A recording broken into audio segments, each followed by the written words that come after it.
జై తెలంగాణ. తెలంగాణ ప్రజలందరికీ కూడా నమస్కారం. మన రాష్ట్రంలో ఉండేటటువంటి పేద మధ్యతరగతి ప్రజలకు విద్యనే ఖచ్చితంగా వారిని వారి పేదరికం నుంచి బయటపడేసి వారి జీవితాలని అత్యున్నతంగా తీర్చిదిద్దుకోవడానికి పనికొస్తుందని మనందరం కూడా మన పిల్లల్ని ఒత్తిడి పెట్టి ఏదో ఒక విధంగా మన పిల్లలు చదువుకోవాలని ప్రయత్నం చేస్తూ ఉంటాం. డబ్బులు ఉన్నా లేకపోయినా పెద్ద పెద్ద ప్రైవేట్ పాఠశాలల్లో మన పిల్లల్ని చేర్పిస్తాం. వాళ్ళు అడిగిన యూనివర్సిటీ ఇచ్చే ప్రయత్నం చేస్తాం. మనం ఇబ్బంది పడ్డా పిల్లలు బాగుండాలని చూస్తాం. ఇదంతా ఎందుకోసం చేస్తామంటే ఆస్తులు ఉన్నా లేకపోయినా చదువు ఉంటే చాలనే ప్రయత్నంతో మనందరం కూడా చేస్తాం. సగటు పేద మధ్యతరగతి వారందరికీ కూడా విద్యనే ఆస్తి.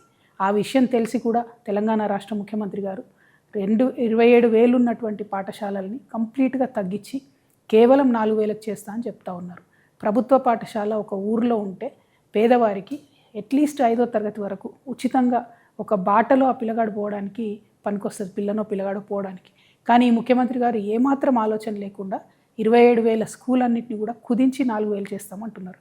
అంటే ఇప్పటి వరకు ఊర్లలోకి ప్రైవేటు ప్రైమరీ పాఠశాలలు రాలేదు. ముఖ్యమంత్రి గారు తీసుకున్న ఈ నిర్ణయంతో ఇప్పుడు ప్రతి చిన్న ఊర్లో కూడా ప్రైవేట్ వాళ్ళు పాఠశాలలు 1 నుంచి 5వ తరగతి పెట్టే పరిస్థితి వస్తుంది. అన్నిటికన్నా ఎక్కువ ఏమవుతుందంటే ఆడపిల్లల చదువు మాత్రం విపరీతమైన దెబ్బ పడుతుంది. ముఖ్యమంత్రి గారు నేను హిట్లర్ అని చెప్పుకుంటున్నాడు. మీరు హిట్లరే, కానీ హిట్లర్ కన్నా ఎక్కువ మీరు తాలిబాన్. ఎందుకంటే తాలిబాన్లు కూడా కేవలం ఆడపిల్లల చదువు మీద రిస్ట్రిక్షన్స్ పెట్టి వాళ్ళు చదువుకోకుండా చేసారు. ముఖ్యమంత్రి గారే విద్యాశాఖ మంత్రి అయితే విద్యాశాఖ ఏదో వెలుగుతుంది అని చెప్పి అందరూ భావించారు.